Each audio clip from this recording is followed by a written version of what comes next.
We're going to talk about the connection between trauma and weight issues, weight problems. Let me introduce us, the panel. Dr. Helen Mursell is a clinical psychologist in private practice in Melbourne with a specific interest in trauma and in resolving her clients' issues around depression, anxiety, PTSD, and weight issues related to all of that. So we'll get more into that in a little while. And Dr. Dinah Blunt. Dinah is an anesthetist in Queensland, in Brisbane, and she has a particular interest in weight management. She runs her own weight management group. And she also is a hypnotherapist with a great interest in awareness under anaesthetics. A lot of trauma there, Dinah. Oh, yes. Yes. Oh, yes. And Dinah also spent a lot of time in pain clinics over the years. And we recently did another webinar talking about the connection between trauma and pain and how to resolve, how with chronic pain, when there's no longer any physical damage or disease process going on, that it's very doable to resolve the trauma, and that resolves the pain. But that's another webinar. You can go to the TRTP YouTube channel to catch that one if you have an interest there.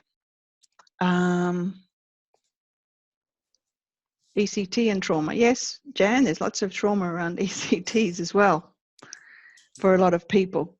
And I'm Judith Richards. I'm the creator of the Richards Trauma Process. And both Dr. Helen Mursell and Dr. Dinah Blunt have come through the training and used TRTP in their work. So let us begin talking about weight and trauma.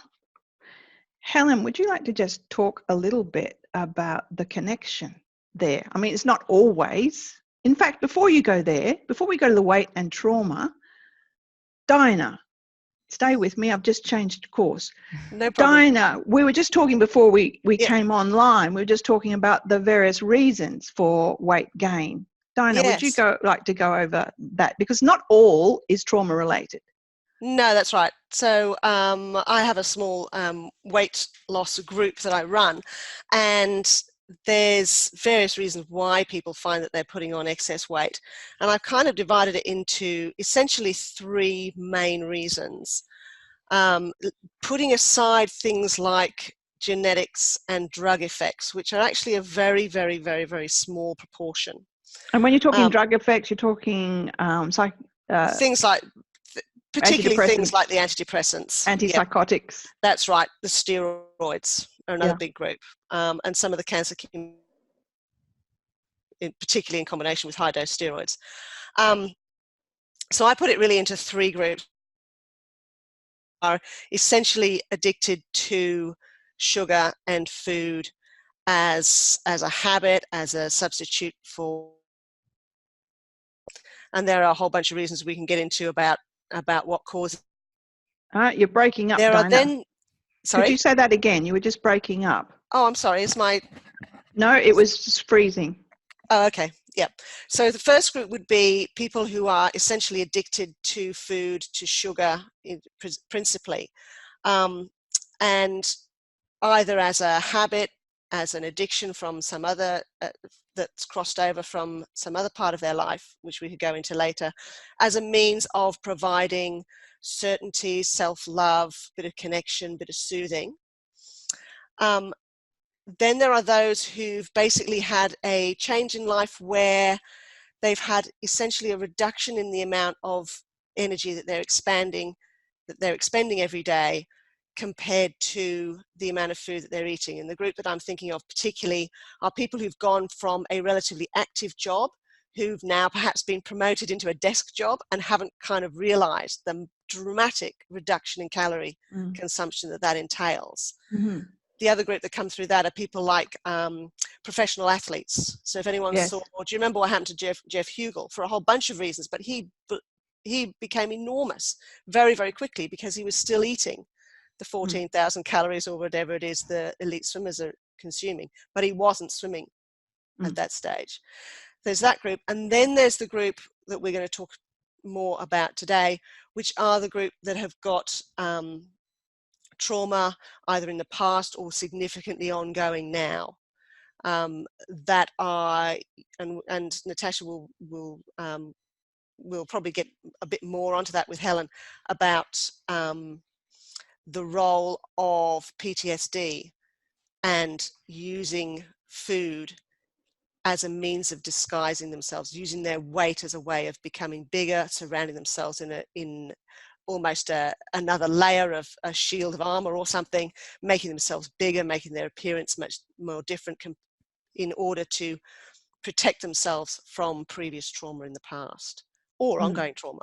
So those are my three groups. That's the way I look at it, just very broadly. And then, as I say, there's a very, very tiny group where you're looking at genetic effects and medical disorders underneath, but they're very small.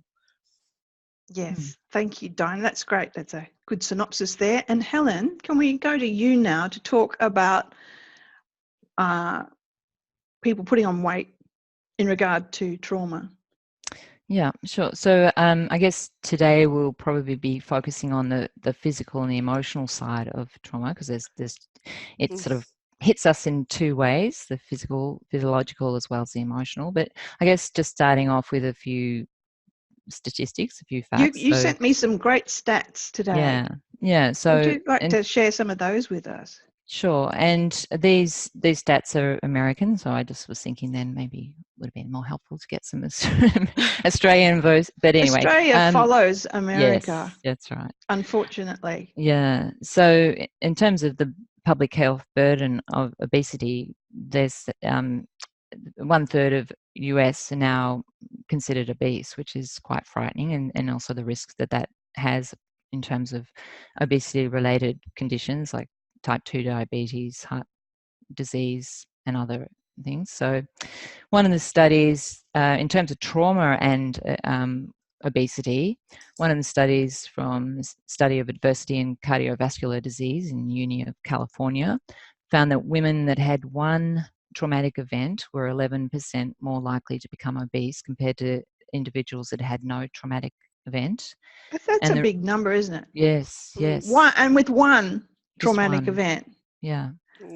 I mean, some people are lucky to just have one. I mean, but 11% more likely. That's right. I wonder what happens if they've got dozens. Yes. Well. Anyway, sorry, I've interrupted. Well, the risk of becoming obese is 36% higher for women with at least 4 negative life events in the past 5 years compared to those without any. Right. Well, that's so a big 36%. Number. So basically, the more negative events endured, the higher the risk of obesity.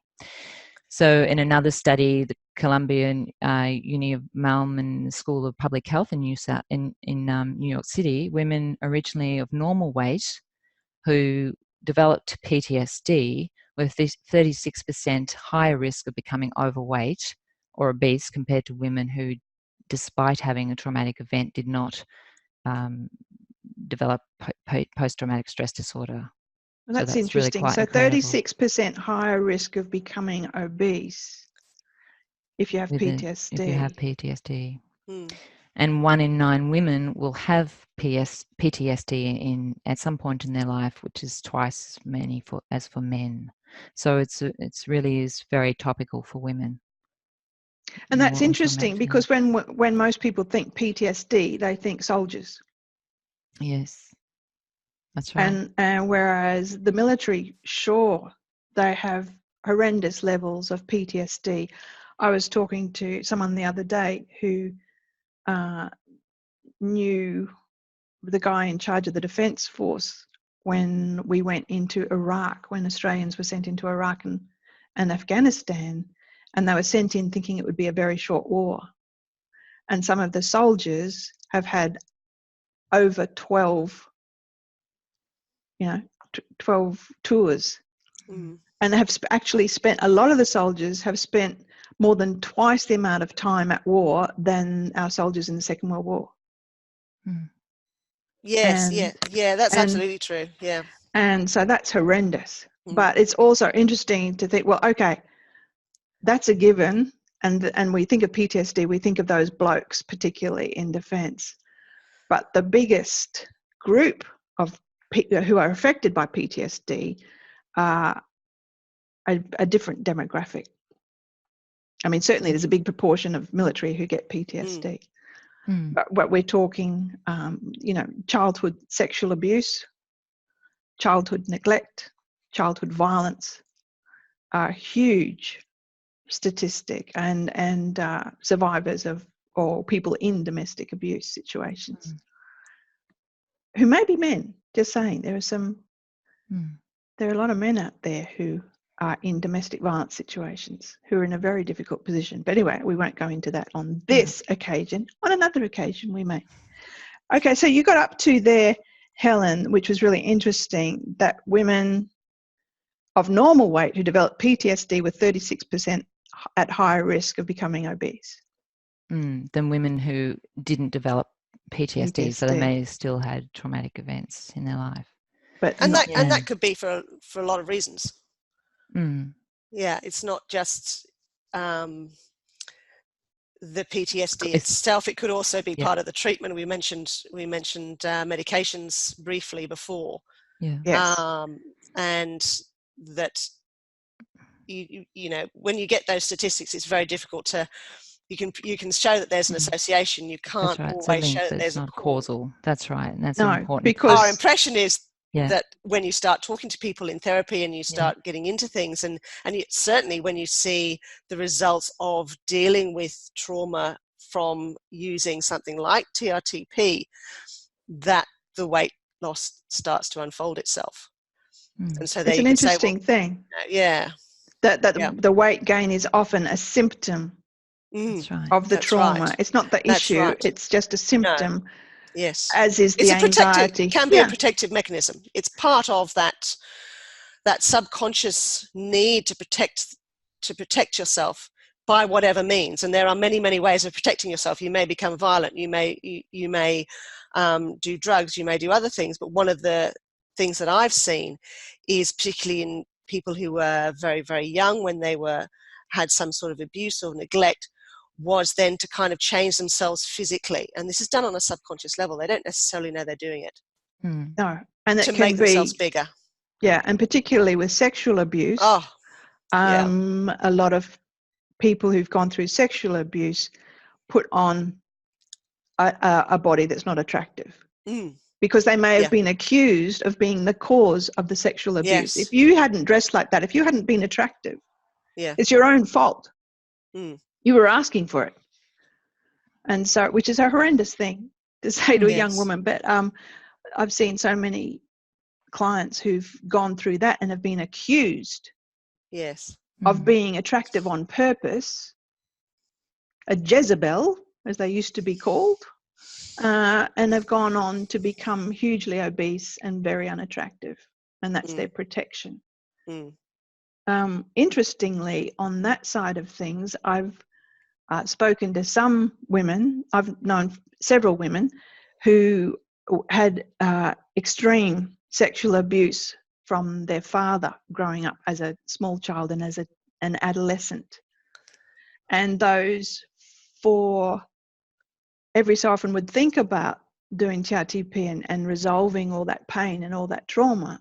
But at the last minute, they pulled out because they wanted their father to see what they'd done to them. See what you've done to me. So it's an interesting one, isn't it? Yes, that's very difficult, isn't it? You kind of want to say, well, you do know the best form of revenge would be success, and is this really success?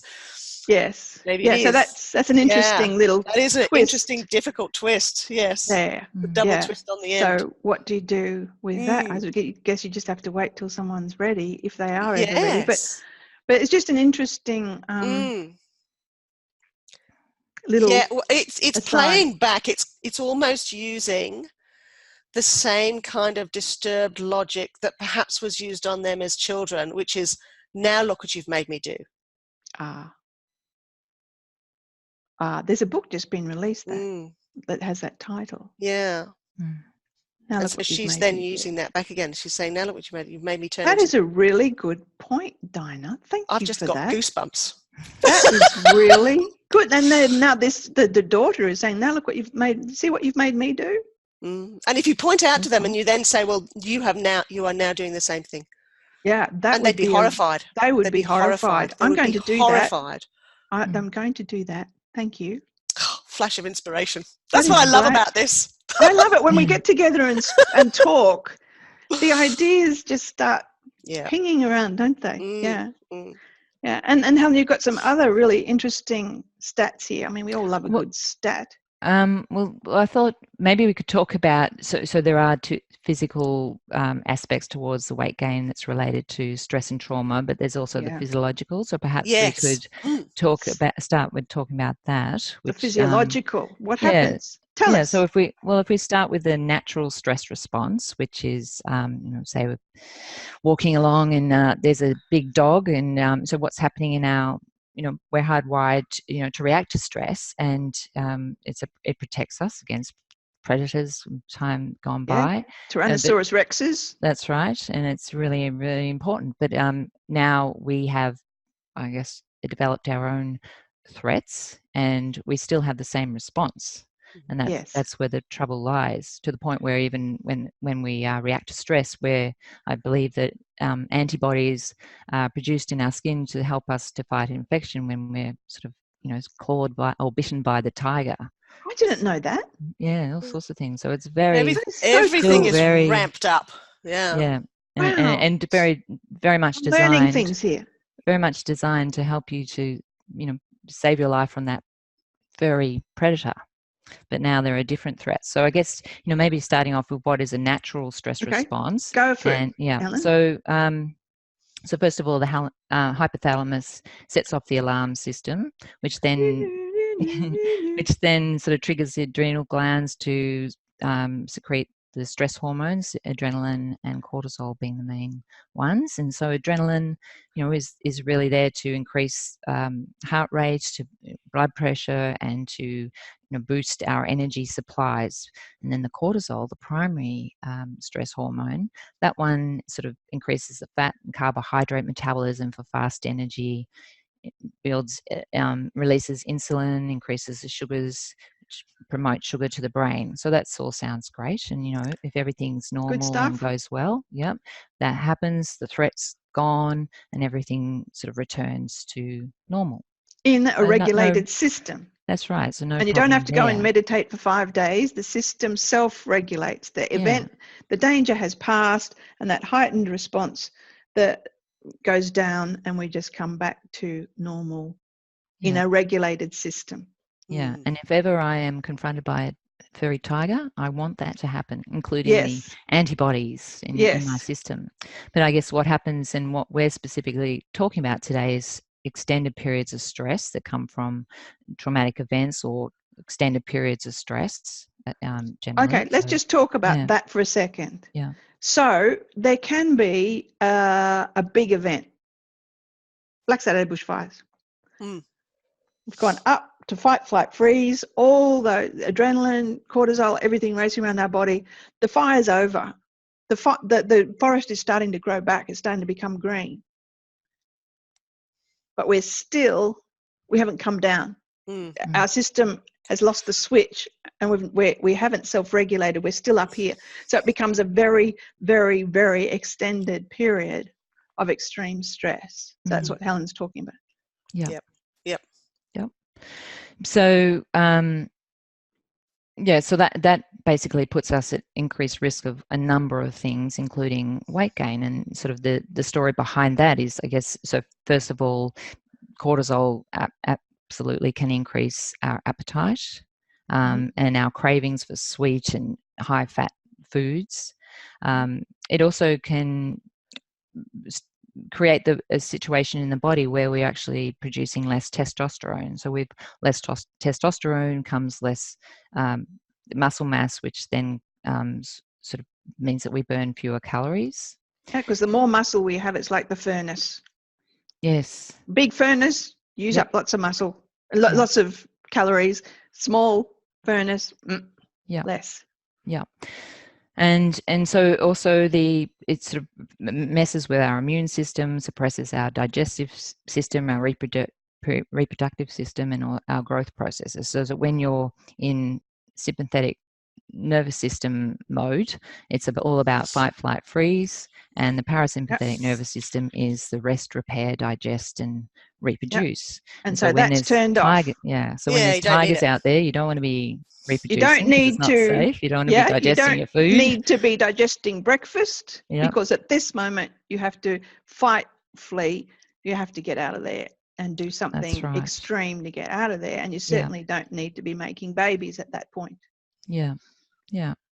And so I guess in terms of the sort of response to cortisol, it does vary among individuals, and in part it's genetic. And so another study which is of interest is to what we're talking about now is that women who tended to react to stress with high levels of cortisol secretion also tended to eat more when under stress than women who secreted less cortisol. And that's an interesting one. Can I just butt in there, as is my wont? Sorry. But there, in terms of that stress response, and looking at epigenetics and how trauma is passed down from generation to generation. And there was a study done on survivors of the Holocaust and on their offspring and on their grandchildren. And in the study, they only looked at one part of a gene, of a particular gene. Of course, a gene's like a whole warehouse. It's not just one thing, it's a whole warehouse of information. And they looked at this one part of the gene, and in the Holocaust survivors, there was a big tag on the stress response, which meant that if there was a small stressor, they would respond as if it was a life-threatening event. And their children were born with a tag on that stress part of the gene. So if there was a small stressor, they would react, over the top. And so did their children. They had a tag on, and that's as far as they went. They ran out of funds at that point, but as happens in research. But I found that really interesting. Yeah, they've done similar studies with rat models and shown that the offspring of very stressed out mothers then have obese children. And so this is something that becomes very important when we're looking at population problems and Can you say that again? Because that's really important about the rats. Yeah. They've done similar things with rat studies where if you get a rat that has been subjected to a lot of stress during pregnancy, and then that the offspring from that those rats then are also predisposed to behaving in an abnormal way when they're associated with stress. And in this case, it was obesity that they were doing because they were provided with a unlimited supply of food. So they can demonstrate these effects on rat models. It's harder to do in humans because it's too expensive. But yeah, no, it's absolutely a real thing.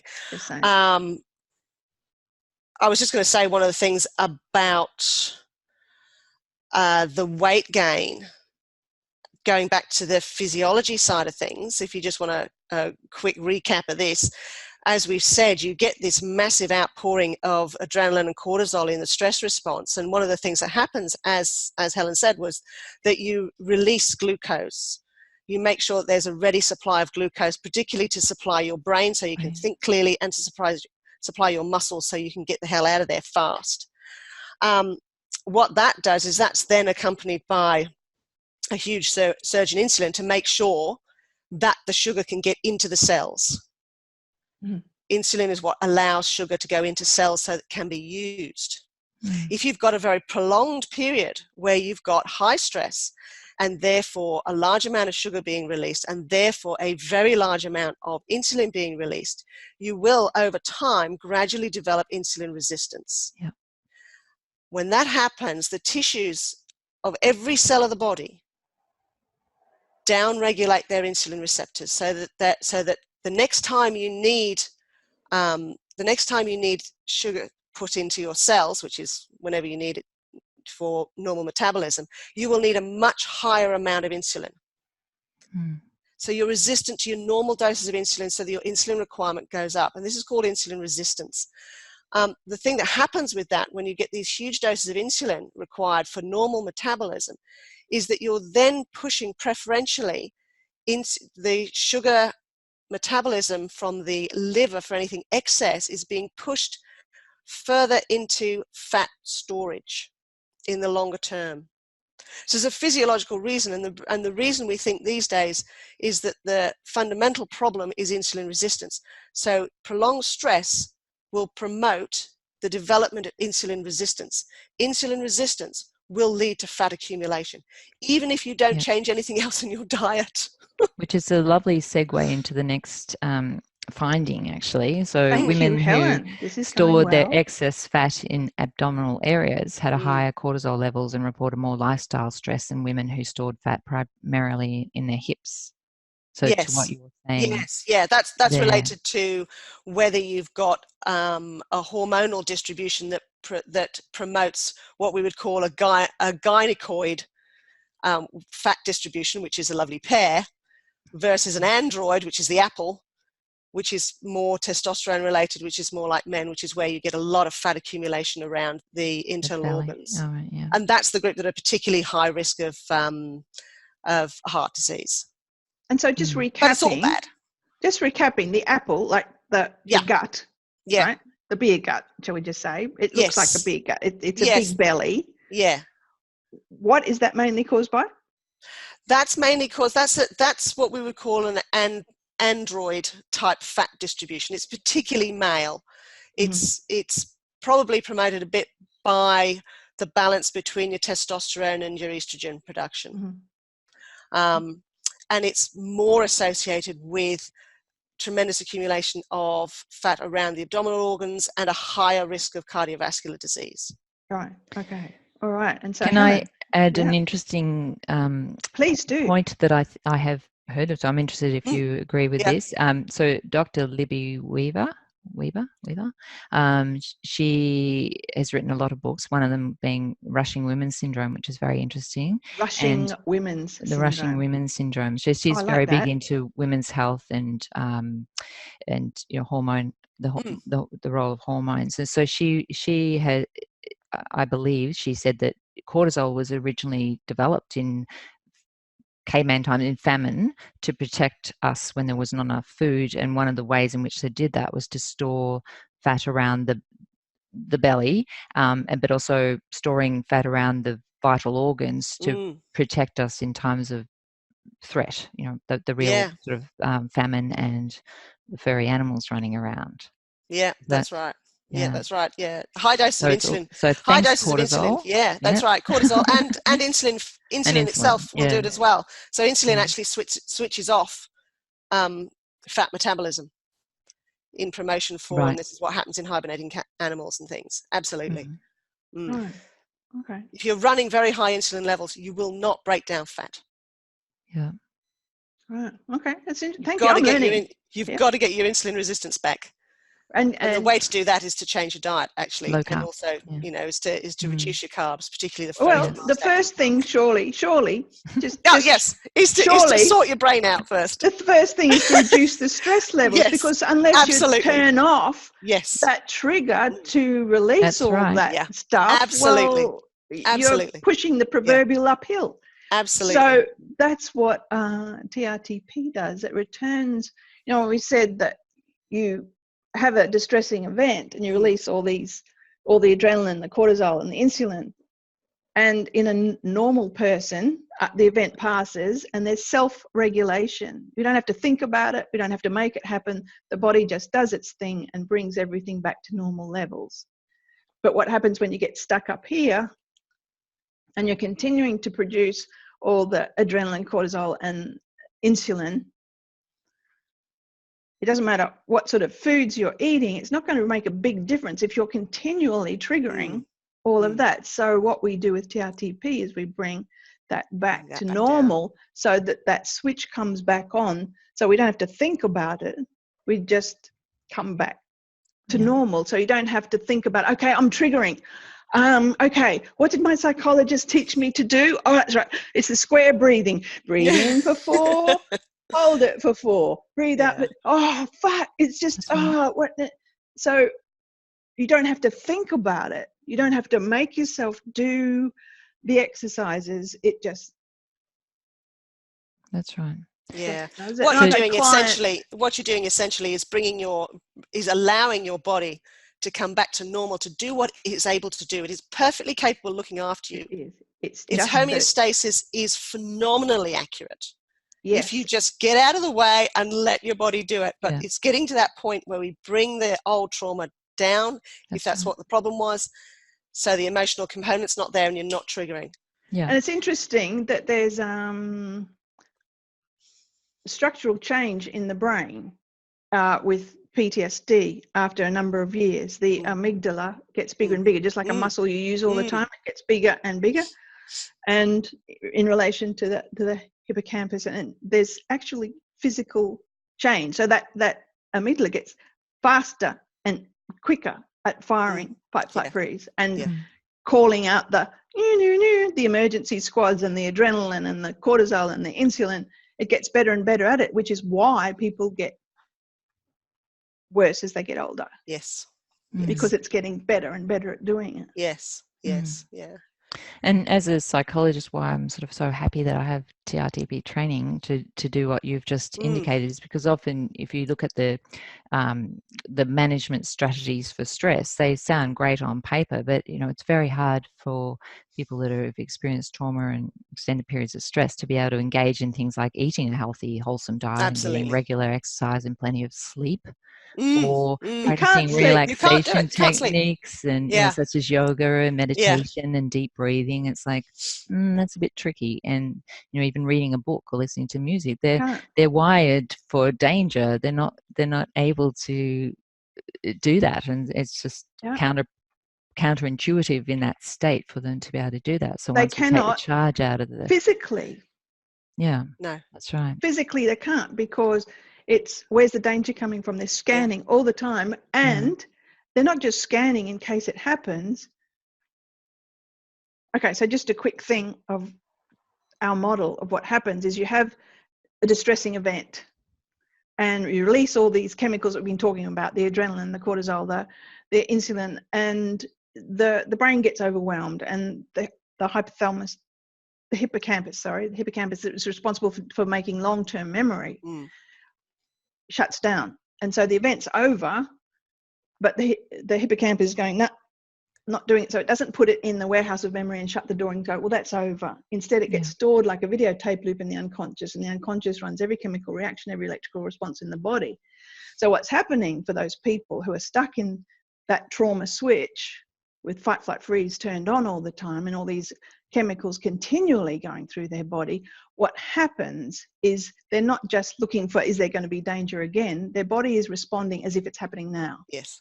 The bushfire's coming now. He's going to stab me now. They're coming to rape me now. Whatever it is happening now. It's happening now. So this incredible feeling of dread and danger all the time. I'm not safe. The whole being is screaming, I'm not safe. And so to say to somebody who's in that state with their whole body wired, just relax the muscles on the back of your neck.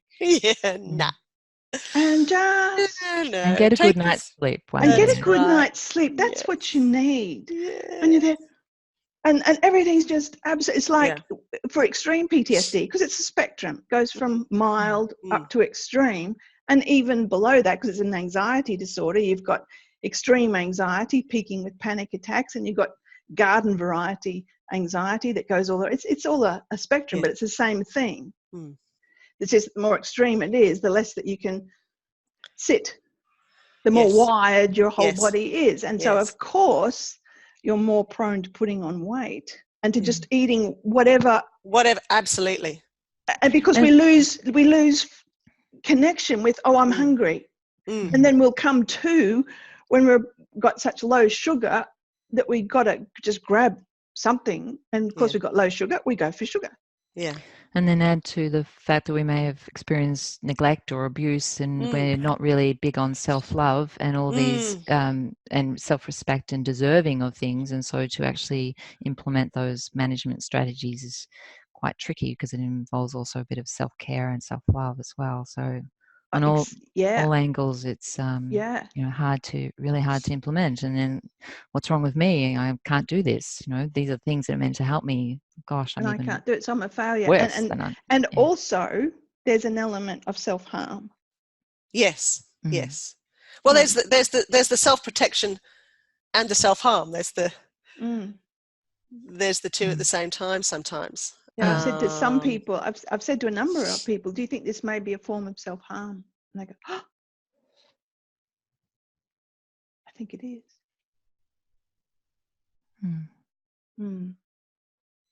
So it's an interesting one. So we could perhaps move into the emotional side of things now. Sure. Yeah. Go for it, Helen. Yeah. Yep. So I guess in a summary, sort of, you know, weight can be like an armor against, a shield against the world, which we'll kind of talk more about in a moment. Sometimes we can eat to numb ourselves from painful experiences, self-punishment, and it just also might be a way of how people coped growing up. That was what people did. They overate, so it might just be a familial thing. But, you know, of interest, there was a fabulous article called Wearing Your Weight as Armor. And I might sort of read a couple of quotes from that, because I think it's really succinctly written, and, you know, it's beautiful. So, so the writer, Margarita Tartakovsky, writes, some women aren't overweight because they have an appetite for big portions. It's not because they loathe the treadmill, or because they have a thyroid problem, or because they're too lazy or too busy to plan out a sensible meal or fit in a workout instead. Instead, they wear the excess weight as a shield. And actually, I think that's really a beautiful, sort of respectful way of sort of summarizing it, because women that are over the most healthy weight are forever sort of living in the fear of people's judgment about, you know, what that means. Yes, it's an interesting social phenomenon, isn't it? Yeah. And can I just say, I've worked with some people. It seems to me that there's two types of armor. That there's the one to protect us, and there's one which is throwing weight around. Right. Just look at Clive Palmer, for example. Got to be the biggest man in the room. Yeah, and I've had young women who were just nasty pieces of work, I had one young 16-year-old who that morning who pushed her mother through a glass door. And she threw her weight around, definitely. I've had a few of those. They're only in the minority, of course. But that girl, I'm pleased to report, after TRTP, she had during TRTP, she had a personality transplant and became a gorgeous young woman. And she spends a lot of time at the gym these days and loves it. But yes. So yes, I know. I had somebody who was bullied a lot as a child, and began overeating in order to make himself as big as possible, so the bullies wouldn't pick on him. And so he remained that, and that was, you know, that became his identity. I'm the biggest person in the room, and therefore, in order to ever address his weight problems, which he doesn't want to at the moment, he's going to have to look at, well, why is this my identity? Why is this so important to me? Yes, and of course that will mean that will mean undoing some of this stuff. And and so what we do in TRTP is we turn off these videotape loops, because the obesity is a symptom. Yes. The weight gain is a symptom. The PTSD is a symptom. The anxiety is a symptom. And in the same way, depression. So anxiety is the hyper-aroused state of fight and flight, and depression is the freeze response. And certainly in that response, and not moving, we can put on weight as well. Yes, absolutely. Almost go into hibernation, don't you? Yeah. And the body slows down. The weight, with the vagus nerve to the heart, absolutely slows down. The heart rate slows down. Yep.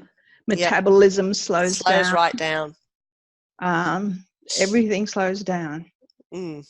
Like And with hibernation. society the way it is, you've got a very ready supply of food, particularly comfort foods that are, if you're slowing down and going down that spiral, you can just order food on your app without even getting up. You don't even have to move as far as the fridge to get food these days. That's a good So point. it really is getting a downward spiral that's even faster, I think, if that's the way that you go. It's very, very worrying, very concerning. And so what have you found with what your work, Helen, with working with people who have weight gain as well? Often they come because that's their issue. Yeah. They think that's the problem. So sort of, to me, almost 2/3 of the solution is through the process of helping them through TRTP to be able to feel safe, know that it's over and they're safe now, so they no longer have to have a shield, or no longer have to even so what, there are many reasons why they may because of the way society deems thinness as attractive, they're even unconsciously making themselves not a target for further abuse, so all sorts of things. So once you take the charge out of the past and the person feels safe and knows that it's over, they no longer have to wear that shield or numb those emotions, because there are no emotions. And some of it is also sort of then working through the habit changing, but it's so much easier. It is easier the because reason why is gone, and the stress, the physiological side of things has changed too. So there's cortisol stop running through the system, creating havoc. Once that stops, and you can see it in so many people when they come from I'm not safe, and triggering up here with all those chemicals surging through their system, and they go down to, and now it's over, and I'm safe now. And you can actually see, you actually see. I actually, after session 2, I put someone in front of a mirror. Say, look at that. Oh, I got to do that. Wow. I do that all the time. Yes, I must Every do that. person I do that, and I stand looking over their shoulder and go, look at that. And they go, oh my God. Oh my God, because you can see. It's like life comes back. Relief. Well, everything returns to calm. Yeah, it's just wonderful. And with that, you can start moving forwards. You've then opened an opportunity then to say, okay, we now have everything else has calmed down. It's a bit like when you stir up a muddy pool and it's turbulent and you can't see anything. Once everything settles down, you've then got that clarity to see forward and say, then you can start introducing some new ideas with this idea of, now you have a choice. You have a choice to improve your health. And it's based on, and they want to, the entire, and it's based on, because the first thing we do in session 1 is change people's negative unconscious beliefs to the positive, so they come away saying, our saying is, I'm enough, I'm more than enough, I matter, I'm more than I'll ever be called upon to be, and so I matter. So they come from this place of absolute self-respect and self-love. So there's huge motivation. Okay, now tell me, what do I need to do to be well? Yes. How should I go about this? Teach me about food and exercise. So it makes it easier. And on that note, we'll answer some of the questions over here. Someone said, is there such a thing as cortisol addiction? I notice that people continue to be attracted to those trauma-inducing environments in order to get a hit.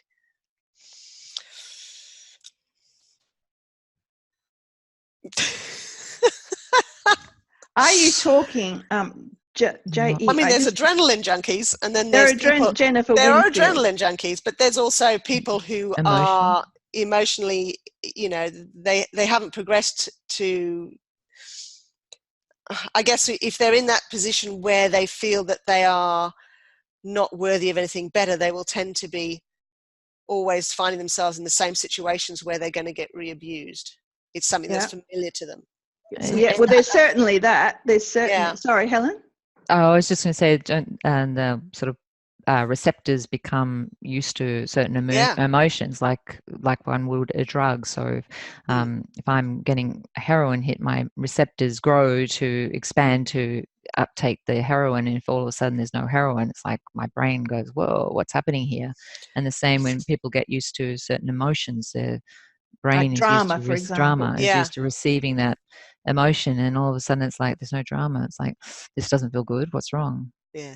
And also there's another, going, yeah, that's true. And also there's another thing that may happen, and Van der Kolk and Levine, I think, both talk about this, of the traumatized person seeking out other circumstances to put themselves in that same state with the unconscious hope that the self-regulation will kick in. So that's another interesting thing to look at. So hope we've answered your question. So it comes from all different places. Jennifer Winfield, the adrenaline junkie who just likes jumping off mountains and yes, out of planes and that sort of thing. Woohoo! And that can, in the same way as a drug. Yeah, it's pretty addictive. It's addictive, and we produce more and more receptors because, whoa, that was a blast, let's do it again. And there's the looking to re-traumatize to untraumatize. And then there's the people who continually find themselves in abusive situations because they're running from the unconscious core belief that they picked up when they were a child, that I'm shit and I deserve to be treated like shit, I don't matter, I deserve to be punished, I deserve to suffer. And so they will continue to create those environments around them, those situations where that continues to happen until they change those unconscious core beliefs, which is what we do in session 1 in TRTP. And in session 2, we turn off those videotape loops and return the person from I'm not safe to it's over and I'm safe now. And then, of course, life happens. There'll be distressing events, but they'll self-regulate. Homeostasis will just be, it's what will happen without them even thinking about it. And that brings you on to that question by Mark, where he said he's people who are stuck in fight, flight, freeze will attempt to rationalize and normalize it. It is a normal reaction when it's actually happening. So you don't have to rationalizing and normal. Yeah, absolutely. But it's the fact that it's going on repeatedly or over an extended period. That's the problem. The initial event, absolutely, absolutely you should behave like that in that situation. Yes. There's nothing wrong with that. There's no need to rationalize or normalize that because that is normal. What is abnormal is allowing it to continue on, and this business that, as we've said, that the hippocampus has been unable to file it in the past because it was so overwhelmed. Yes. Once you file it, then you come back down. Yeah. So with TRTP, it's like a factory reboot on a phone, and the hippocampus shifts into gear and puts everything back in long-term memory, shuts the door. Yep, that's over. Let's move on. That's right. And there is no distress. We know that someone's done because we ask them. When you think of that event, when you think of that perpetrator, when you think of that, whatever it was that happened, that accident at that time, is there any emotional charge there? And we're looking for the factor, which is, no, it's just boring. You're done when it's just boring. There's somebody, so Jan's saying, so the neurons for drama are well oiled, so one has to relearn a non-drama behavior. No, you don't have to relearn any behavior. Now, this is the thing. Okay, I don't have a piece of paper, but here, CBT works like this. Change the thoughts. Okay, I'm writing thoughts. Picture. Thoughts. Change the thoughts, which will change the emotions, which will allow a change in behavior. But TRTP doesn't do that. TRTP is AAT, Ask About Therapy. It works from the being. Change the being. And that automatically changes the emotions, which automatically changes the thoughts. So you don't have to relearn a no drama behavior because the addiction to drama is just gone. So when you say being, are you talking about the experience? So we're changing the Yes. experience, which You then can changes the feelings. talk about which that, then Helen. change. Oh, I was just Say that wanting to again. clarify, just so people know please what clarify. being is. So you're changing someone's experience of themselves or a past event safely, and that then changes their emotions around that experience and that event, which then changes the thoughts. Yes, and just changing the person's complete sense of being. Being. Yep. Yep. They no longer relate and connect. They no to longer that, relate to how they used to think, how they used to feel, how they used to. For example, I had a woman who drove an hour and a half to see me, and TRTP is just as effective online, so people don't have to drive. But she insisted, and she drove an hour and a half to see me. And on the way back, after the first session, she rang me when she got home. She said, "I'm sorry to be bothering you, but I just had to tell you, all the way home, I was trying to think the thoughts that I normally think, which are just ripping myself to pieces. It's just the worst self-abuse. And I'd start to think a thought on purpose. And halfway through it, I'd forget what the thought was." She said, "I was trying for an hour and a half to think a bad thought about myself. Halfway through, I'd just forget what the thought was." She said, "This shit works." Can I speak Helen, to Christina's question? Please. So she said, can someone share a dramatic change they've observed in weight loss they witnessed? So maybe I'll just give a quick one, not too much detail, because, but basically in a nutshell, after completing TRTP with a male client, he's insulin levels, and he had diabetes type 2. His insulin levels were back to normal the next day, which freaked him out. Have I got the right terminology there? Insulin levels or blood sugar levels? His sugar levels were back to normal, which they just weren't or haven't been. And sort of he was just kind of completely, because he was on medication and everything. And anyway, fast forward, he lost 15 kilos and is now off all medication for his type 2 diabetes. Yeah, so it's fairly common for people's type 2 diabetes to just disappear. And they just lose weight. He was very freaked out the next day. It's like, whoa, what's just happened there? My blood sugar levels were just, back to normal. Yes, and like that young 16-year-old who was morbidly obese. She was referred by a GP because she was morbidly obese, and she was a really big girl. And like I said, by the third session, she was just a beautiful girl. And she started going to the gym. She went to a dietitian, and over several months, she just no more obesity, let alone morbid obesity. She was just a normal weight. So that's just normal. But after the TRTP, then we generally, like Dinah does her own weight loss stuff. I send people to a gym and to a dietitian or whatever, because that's not my thing. I should send them to you, Dinah. Absolutely. Future. Good. All right. Helen, you've got something to say? Oh, no, I just like to do that side of work as well. Yes. Yeah. So, Jan, it's tremendously rewarding. It's tremendously rewarding. And the thing is that not only do you see the weight loss and the health benefits of that come on, it's because you've then made such a major change in this person's underlying core beliefs and their identity that they see everything else so much differently, and they will come back and give you the other stories about, oh, well, now I'm getting on much better with my co-workers, and isn't it interesting how my family are behaving? They seem to have changed. Yes. Everyone's changed. Wow. And that knock-on effect, I think that's one of the things that's so delightful about this technique, is that you do get some very profound knock-on or ripple effects, if you like, throughout other parts of the patient's life. Obviously, the weight side of things is and things like blood glucose levels and things are very easily to measure. But I also tell them, notice the little things. Yeah.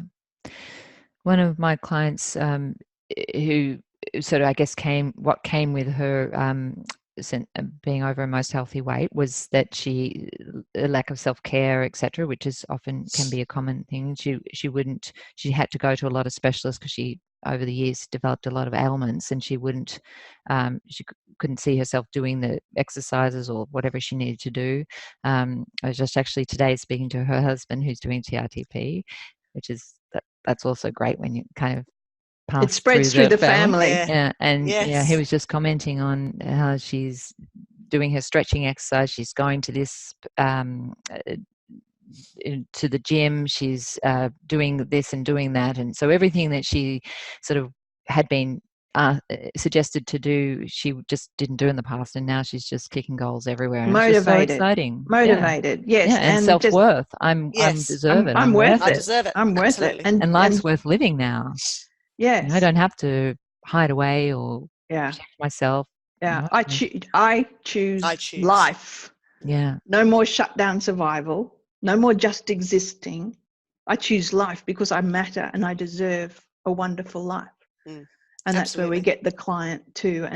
And Jan, the old neural pathways get left unused because TRTP takes the angst away. We change everything on the foundational unconscious level. So the old neural superhighways go, oh, we got to go over here now.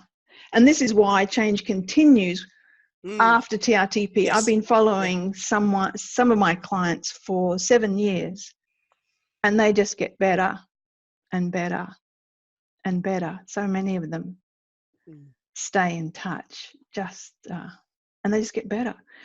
Kim, any planned TRTP workshops planned for Sydney in the near future? Yes. Kim. No, I was expecting it. No. I thought you were just doing Queensland. No. So I'm organising it tomorrow, Kim. I'm organising it tomorrow that I'll be doing a half-day workshop in Melbourne and in Sydney, Melbourne University, and I think Sydney University and Brisbane University, Queensland University at St Lucia.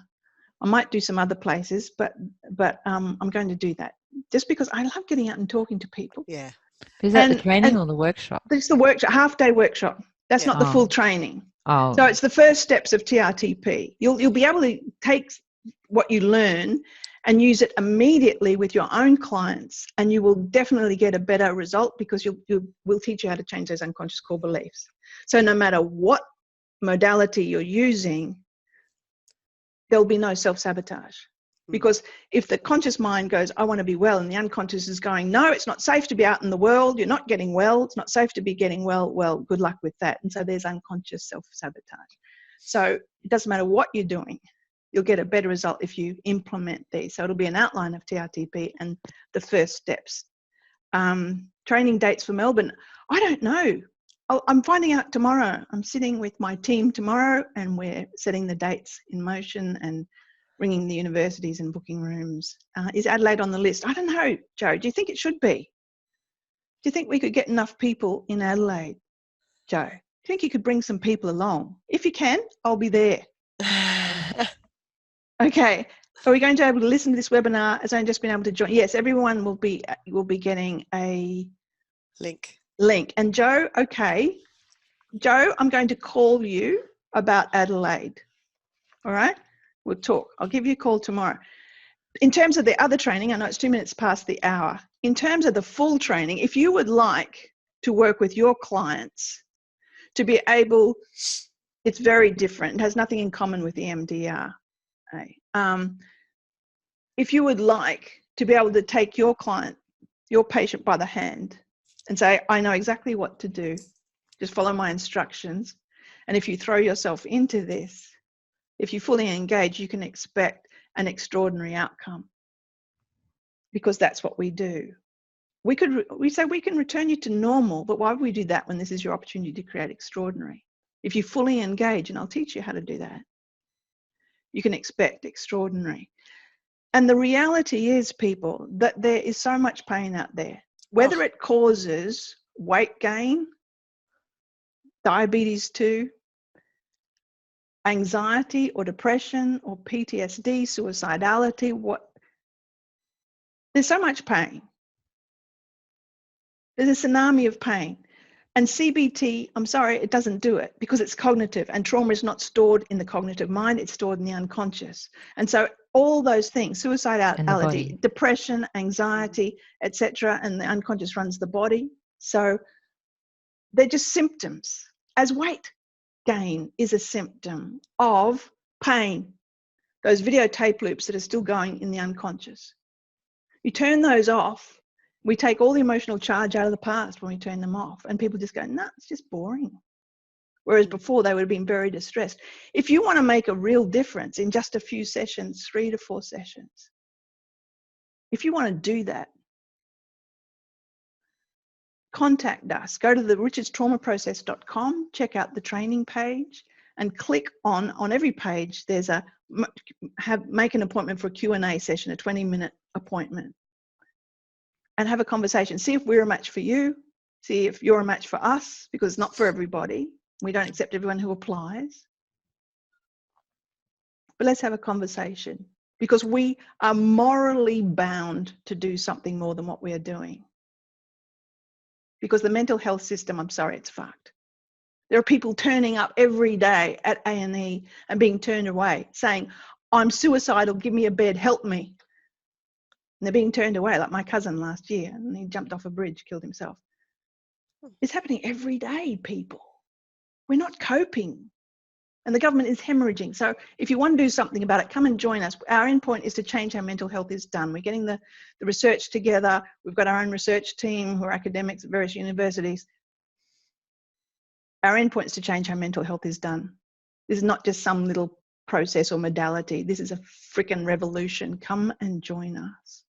The world demands that we do something. Thank you. Thank you, Dr. Helen Mursell. Thank you, Excellent Dr. Dinah Blunt. That was a great webinar. Thank you. I learned stuff. Thank you.